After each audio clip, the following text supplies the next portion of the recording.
Bien, estamos de vuelta en Cultura Verdadera con Gustavo, con Nelson, con Fernando y con la Yadille. Conversando los océanos, de los mares. Me cuesta decir tu nombre, Javi. Sí, es que es difícil, sí.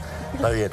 Oye, uno de los fenómenos que me quedó dando vuelta tiene que ver con este incremento del volumen del mar por cambio de la temperatura, que es un cuento, pero además está el derretimiento de los polos, digamos, como un proceso de cambio climático que va a elevar necesariamente, o está elevando de manera progresiva, pero necesaria, los niveles del mar en las costas y está empezando a hacer retroceder la Tierra, ¿no es verdad? Eso va a implicar un cambio de geografía humana muy relevante. Probablemente, o sea, Esto ya está pasando, Nelson. Sí. ¿A qué ritmo uno puede entender bueno, que nosotros va? hace poco hemos tenido tormentas en la costa de Chile, intensas, digamos, que horadan la costa y hay que reconstruir todo. Marejadas que se llaman. Básicamente, y eso, por ejemplo, en términos de cambio climático, que son parte de esto, el océano no ha subido mucho en términos globales, un par de centímetros, pero eso ya tiene un impacto, a lo que igual tenemos que sumarle. ¿Tú tienes la impresión de que estas marejadas tienen mayor impacto porque el océano está algo más alto? Cada vez va a ser así, o sea, su impacto va a ser cada vez más arriba. Okay. Nosotros, si tuviéramos las mismas marejadas, pero del mar de hace 50 años sería otro el efecto. Claro, y probablemente va a tener el mismo efecto o aditivo el efecto en el caso de tsunami, que también son recurrentes en Chile. Entonces, toda esta expansión del océano va a tener implicancia en todo lo que es la infraestructura costera urbana que existe en las costas de Chile. Eso debemos, por lo tanto, prepararnos para eso también. Son tormentas asociadas a vientos que han habido siempre en la costa chilena y que avanzan de sur a norte en general y que le pegan a las costas y que antes no provocaban en el inmediato borde costero ningún efecto traumático. Ahora sí ocurre. Claro. Y cada vez con más frecuencia, que tiene que ver con probablemente un nivel del mar que está algo más elevado. De hecho, a las últimas tormentas que hubieron en la quinta región, la zona central de Chile, se le llamó un meteo tsunami. O sea, condiciones meteorológicas que generaron un levantamiento del océano. Existe ese concepto, claro, y que hubieron drásticas... no, por supuesto, hubo efectos en el borde costero muy severos. Desaparecieron playas. Exactamente. Bueno, eso, por ejemplo, una de las partes de las expresiones que puede tener este cambio y cambio en el nivel del océano. Pero eso, por ejemplo, viene del componente físico, básicamente, de lo que decías tú, de la expansión termal del océano y, por lo tanto... La expansión termal es el simple efecto que produce el calor en cualquier materia, cuerpo, ¿verdad? Claro. Cualquier cuerpo, que se dilata. expande, se dilata y se contrae con el frío. Exacto. ¿Ah? Y eso es interesante, son efectos físicos, son reversibles. O sea, algo que se calienta, se enfría. Se enfría y se contrae. Pero por lo otro, lo que decía, pues, lo de la acidificación del océano es un efecto químico. Tú me lo describías. ¿Qué efecto está teniendo eso lo más en español posible? Lo que más se nota es un cambio en el pH del océano. Okay. El pH del océano es alcalino, es 8. ¿Ya? El neutro es 7 y por lo tanto la zona alcalina es arriba, la zona ácida es hacia abajo de 7. El océano es alcalino, sí. ¿ya? Y en las mediciones que se han realizado en diferentes sectores del globo, digamos, se ha demostrado que existe una tasa de descenso del pH sistemático, que es paralelo... Está pasando del 7 hacia abajo. Del 8 hacia abajo. Del 8 hacia abajo. Llegando hasta 7,6, 7,8 en algunos sectores como Chile. Está llegando a fase neutra. Claro, acercándose a la neutralidad. Nunca es neutro porque el mar tiene cierta capacidad de retener eso, de enfrentarlo, pero esos pequeños cambios de una unidad, por ejemplo, son en escala logarítmica y al igual que los terremotos, una unidad es 10 veces más o menos que la anterior, entonces el efecto es dramático. Y esto se ha observado, digamos, desde que empieza el motor a combustión, la emisión de dióxido de carbono a la atmósfera. De ahí en más se empezó a observar esta mutación en la alcalinidad del mar. Claro.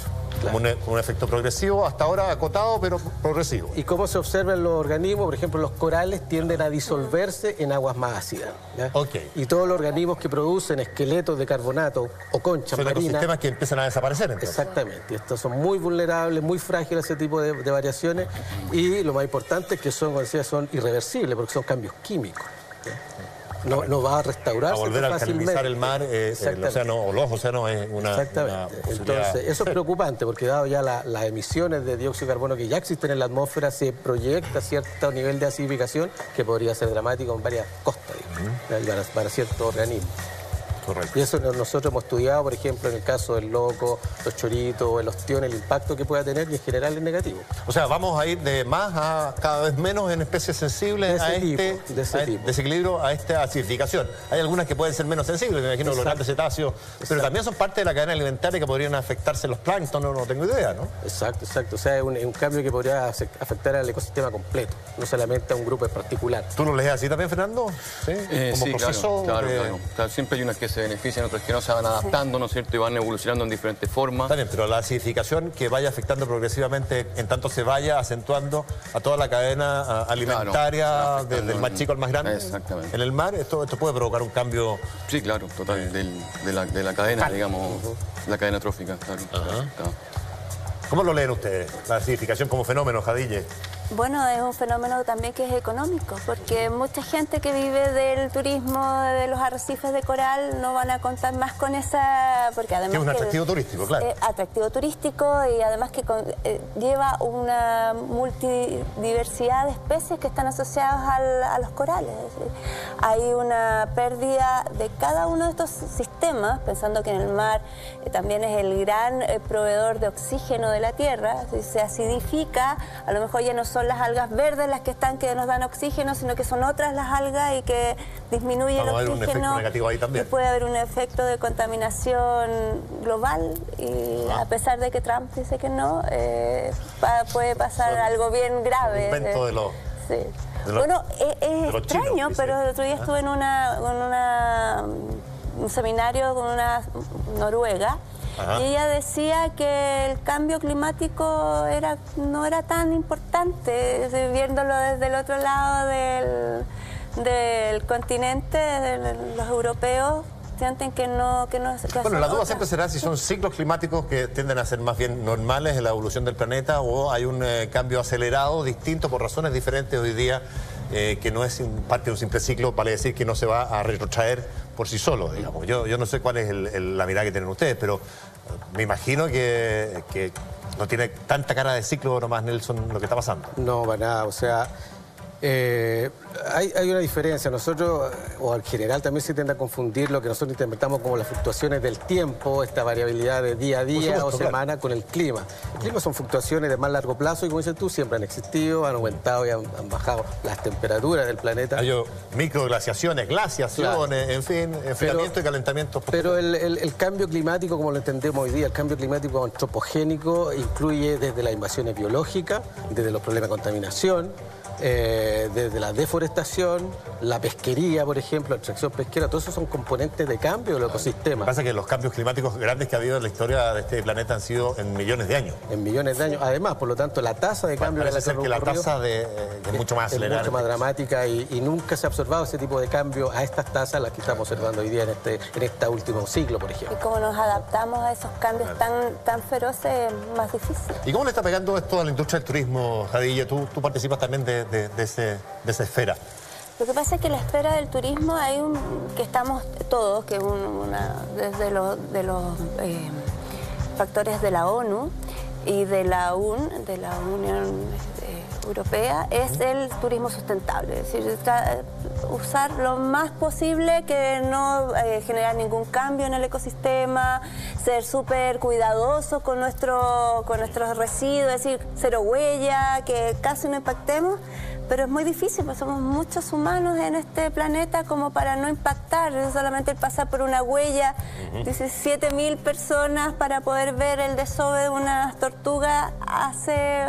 Que ese ciclo de desove se interrumpa o se vea modificado. Aunque sea que todos estén muy cuidadosos, todos callados, al final siempre hay un impacto. Y sobre todo ahora las comunicaciones, las selfies, que estar lo más cerca posible. Que invade ese hábitat tan especial, digamos, y que puede... Y pasa en individuos terrestres como, no sé, por los grandes mamíferos, orangutanes, que todos quieren estar ahí, estar lo más cerca posible. Nosotros somos contaminantes también como especie, estamos resfriados, tenemos bacterias, tenemos virus, ¿sí? Y impactamos fuertemente a otras especies. Ahí en la Universidad de California, decías tú, se acuñó o manejaban un concepto que se llama la Citizen Citizen Science. Science. ¿Cuál es esa lógica? La ciencia ciudadana, digamos, Exactamente. Tiene que ver un poquito con, no solamente que la foto que me saque yo porque encontré un animal atropellado o porque vi un lobo de mar en la orilla, lo ocupo para mis fines personales como un Facebook o el Instagram o lo que sea, ¿no? Yo eso está hecho de una forma en que yo lo reporto a una comunidad que existe, donde esa información la pueden ocupar los investigadores para sacar conclusiones, por ejemplo, de distribución de especies. Entonces, por ejemplo, si yo voy caminando por un parque y me encuentro con un, no sé, un monito del monte o una especie en particular que no está, yo en vez de sacarla y por dejarla solamente en el Facebook, lo coloco, digamos, en estos portales que son y que acumulan información de diferentes personas, pero con fines de científicos, ¿no? Y eso hoy día en Chile es algo que está muy, quizás en pañales, no inexistente. Pero casi, hay varias iniciativas. Hay varias iniciativas, sí. Está el eBird, está Ocean Eyes, que agrupa a todos los buzos que en este momento que sacan fotografías submarinas. Es más, nosotros en el sur, ahora que empezamos con la temporada de ballenas, estamos solicitando la ayuda de la ciudadanía para ver los avistamientos y ver dónde están para los experimentos y todo el... Tú eres doctor en ciencias ambientales, Gustavo, y director científico de la Fundación MERI. Sí. ¿Qué hacen ustedes exactamente como fundación? Nosotros, MERI es una fundación súper joven. Nació hace 5 años atrás con fines de conservación. Pero nosotros la conservación la llevamos no levantando una pancarta, sino con ciencia de base. ¿Conservación de qué? Conservación en general. Conservación en general. Estamos trabajando principalmente en el sur, en Patagonia, en Aysén, Chiloé, pero estamos trabajando con ciencia. Todos los programas de investigación que llevamos nosotros los traducimos después a un lenguaje común y corriente, justamente para lo que es ciencia ciudadana, valorización, concientización y divulgación de la ciencia también. Y al mismo tiempo ocupamos el conocimiento que estamos levantando en conjunto con un montón de colaboradores, inclusive con la Universidad Andrés Bello, con algunos investigadores de allá, para después potenciar medidas regulatorias que ayuden a la conservación en este tipo de lugares. ¿Y qué falta ahí? ¿Qué conciencia falta tener? ¿O a quién falta educar y en qué? O sea, nos falta educarnos a todos. O sea, yo creo que lo principal es que estamos en una época, el antropoceno, como dicen, en que está el hombre encima de todo. Sí, claro. Y tenemos que volver y reaprender que no estamos fuera de la naturaleza, somos parte de la naturaleza. Y todo lo que estamos, todas las acciones que tomamos tienen una repercusión. Es decir, está conectado el sistema terrestre con el océano. No estamos tomando botella de plástico porque si no la botella de plástico después vuelve a nosotros. Estamos comiendo, se parte micropartículas, después llega al pez y vuelve. Es algo que lo hemos conversado mucho. Entonces, es volver a tener conciencia de que somos parte de la naturaleza y de que dependemos de ella también. Sí. Iniciativas como, no sé, estaba pensando en la prohibición de expendio de alimentos con bolsas plásticas, ponte tú. ¿Tienen algún sentido? ¿Provocan algún impacto? ¿Generan más bien eventualmente un llamado de atención, más bien de conciencia, más que un impacto que reverse estos fenómenos negativos? Yo creo que sí. Yo lo vi mucho cuando me tocó vivir en California, en un estado que por lo general es muy progresista en todos esos aspectos, y eso es así, digamos, el tema del consumo local. ¿No es cierto? Que yo, entre comerme un producto que venga de China, que se demora no sé cuánto en llegar al país, que pierde alguna de las características... Esta es una lógica. Entonces, comer recurso local para... minimizar de alguna manera minimizar o evitar, ¿no es verdad?, que prolifere el otro comercio más largo. No tiene sentido comer una lechuga que venga, ¿no es cierto?, de otros países, digamos, si es que se produce... Todo eso tiene una huella de carbono. Exactamente. Entonces, cuando uno le mete en el precio no solamente el costo por volumen, y uno mete en la ecuación otros componentes... Me parece muy interesante, fíjate lo que estás diciendo, pero no lo había escuchado por falta de atención probablemente mía, pero esto tiene que ver con cómo consumir, que no tiene que ser solamente sustentable el consumo, sino que también mirando estas variables. Ahora, lo que no quiere decir que también hay una confusión. Uno piensa que la producción orgánica, ¿no? La producción orgánica hoy día que está muy en boga, ¿no es cierto?, que no usa químicos, no usa una serie de otros... Sí, claro. Que lo ocupan los productos industrializados. Que es más caro, por ejemplo. Que es más caro. Uno tiende a pensar de que fuera más sano, pero tampoco está en esa evidencia, ¿no? O sea, no quiere decir de que la producción orgánica, al contrario, no puede tener riesgos incorporados con contaminación con otras bacterias importantes que están en los alimentos, y que por no tener un procesamiento yo me puedo enfermar con esos productos, ¿no? O sea, hay que estudiarlo mucho más, ¿no?